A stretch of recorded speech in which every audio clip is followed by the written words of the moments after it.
पाठ 11 स्वर्ग में हड़ताल। नारायण नारायण। अरे, आज स्वर्ग में इतनी शांति कैसी? कोई आवाज नहीं, कहीं कोई नजर ही नहीं आता। न सिंहासन पर बैठे इंद्र नजर आ रहे हैं और न नंदी और गणेश के साथ बैठे शंकर पार्वती। ब्रह्मा जी भी आज अपने कमल पर विराजमान नहीं है। चक्कर क्या है? कहीं पृथ्वी की तरह यहाँ भी चक्का जाम तो नहीं हो गया है? उन्हें एक गुफा के बाहर गणेश जी बैठे दिखाई पड़ते हैं। उनके सामने तख्ती रखी है जिस पर लिखा है, आज स्वर्ग में हड़ताल है। स्वर्ग में हड़ताल? यही कारण है जो चारों ओर सन्नाटा छाया है। नारद गणेश जी के पास पहुंचते हैं। जय हो विघ्न विनाशक विनायक की। पर आज आपके काम में विघ्न कैसे पड़ गया? हड़ताल? इसका कुछ कारण और निवारण भी तो होगा प्रभु, कुछ तो बताइए। देखी नहीं यह तख्ती, मैं हड़ताल पर हूँ।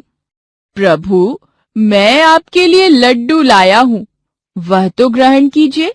हड़ताल वड़ताल तो होती रहेगी। हड़ताल यानी हड़ताल।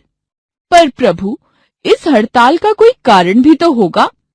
सबके अपने अपने अलग अलग मुद्दे हैं, मेरा अपना अलग मुद्दा है। सब देवताओं के? पर आपका क्या मुद्दा है प्रभु? पृथ्वीवासी मुझे लंबोदर कहते हैं, इस पर मुझे आपत्ति है। पर आपका पेट कुछ बड़ा तो है ही। कभी देखा है पृथ्वीवासियों को? वे स्वयं लालची तथा बेईमान हैं। उनकी लूटने, खसोटने, छीनने, बटोरने की आदत कभी भी नहीं मिटती। लंबे उदर वाले तो वे स्वयं हैं। मैं नहीं कहलाना चाहता लंबोदर, इसीलिए मैं हड़ताल पर हूँ। नारायण नारायण। आपका मुद्दा तो सचमुच में लाजवाब है। पर और देवताओं के हड़ताल पर जाने का क्या कारण हो सकता है? उन सब के तो बड़े अच्छे अच्छे नाम हैं। यह तो आप उन्हीं से पूछिए। नारद गणेश जी के पास से उठकर राजा इंद्र के पास जाते हैं। दुहाई हो महाराज, आज कामकाज ठप क्यों हो गया है? आज हम सब हड़ताल पर हैं, मालूम है ना? पर महाराज, आपका इतना सुंदर नाम है इंद्र, सुनते ही मानो वीणा के तार झनझनाने लगते हैं। लगता है इंद्रधनुषी वर्षा की फुहार होने लगी हो। आपके हड़ताल पर जाने की वजह तो समझ नहीं आती। तुम्हें अपने आसपास देखने से फुर्सत हो तो कुछ नजर भी आए। ये वर्षा ही मेरे हड़ताल पर जाने का कारण है। वर्षा? वर्षा ही तो जीवन का आधार जल देती है। इस वर्षा के कारण आप हड़ताल पर हैं? हाँ, इसी के कारण। पृथ्वी पर मनुष्य जो अनाचार कर रहा है उससे सब कुछ प्रदूषित हो गया है।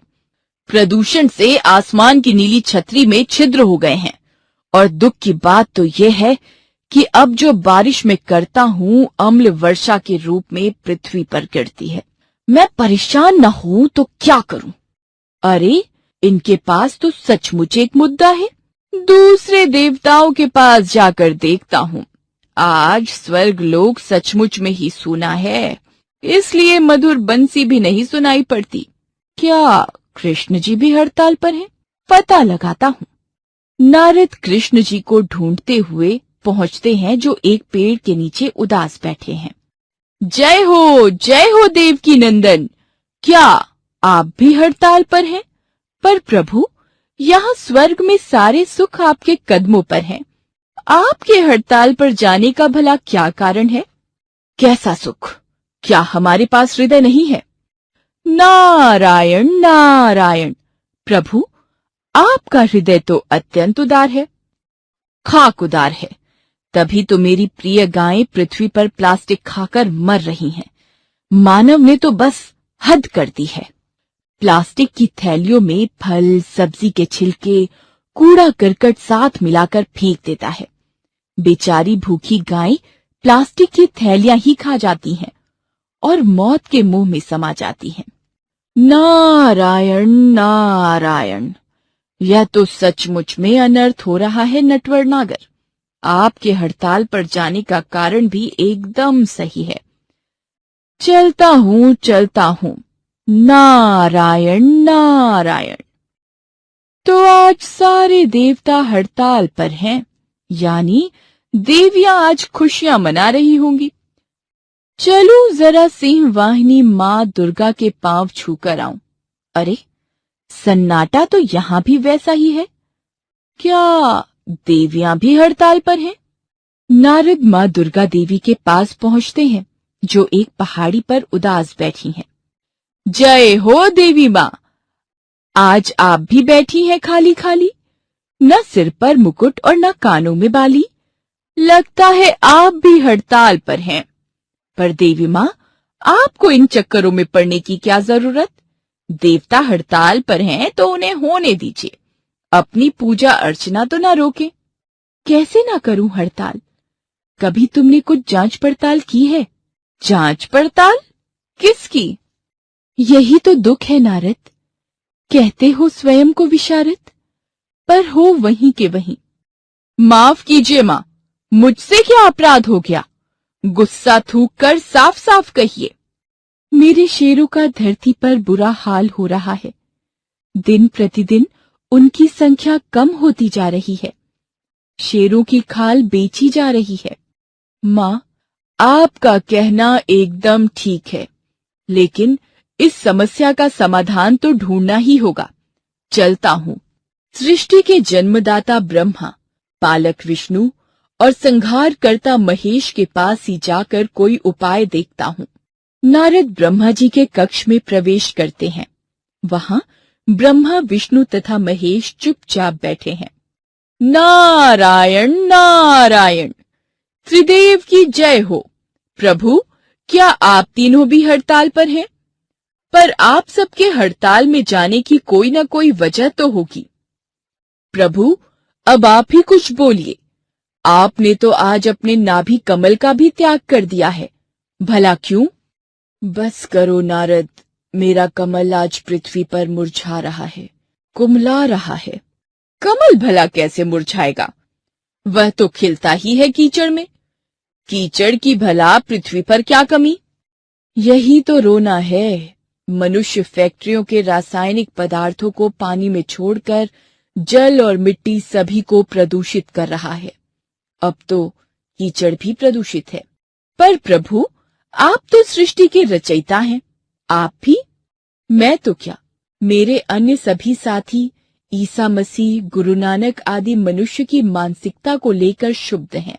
आज मानव की हिंसक और स्वार्थी प्रवृत्ति इतनी बढ़ चुकी है कि वह प्रकृति के संरक्षण की बात ही नहीं सोच पा रहा है। पर प्रभु, क्या हड़ताल में जाने के अलावा कोई और उपाय नहीं है? मनुष्य को चेतने का एक मौका तो दिया ही जाना चाहिए। कुछ तो सोचिए। ब्रह्मा, विष्णु और महेश सोचने लगते हैं। प्रभु, आप ही कुछ कीजिए। आपको याद है ना, जब देवताओं और दानवों में युद्ध हुआ था और समुद्र मंथन के बाद बंटवारा हो रहा था, तब आपने ही विष को अपने गले में रख लिया था और देवताओं की रक्षा की थी। मुझे तो एक ही उपाय समझ में आ रहा है। धरती पर चारों ओर प्रदूषण का जहर फैला हुआ है। मनुष्य यदि खूब सारे पेड़ लगाए तो पेड़ जहरीले वातावरण का सारा जहर खुद पी लेंगे और फिर स्वच्छ प्राण देने वाली हवा दे देंगे। मनुष्य यदि पृथ्वी का आंचल हरे भरे वृक्षों से भर दे तो उसके सारे कष्ट दूर हो जाएंगे और हमारी शिकायतें भी। तब वन्य प्राणी भी सुरक्षित रहेंगे और वातावरण भी। नारायण नारायण, खूब कही प्रभु। आपने तो वृक्षों को ही शिव का प्रतीक बना दिया, जो जहर पीकर अमृत दे देते हैं। नारायण नारायण, अब आप सब निश्चिंत होकर अपनी हड़ताल खत्म कर सकते हैं। पृथ्वी को हरा भरा बनाने की जिम्मेदारी अब नई पीढ़ी उठाएगी। मैं अभी पृथ्वी पर आपका संदेश लेकर जाता हूँ। नारायण नारायण। यह कहकर नारद पृथ्वी की ओर चल देते हैं।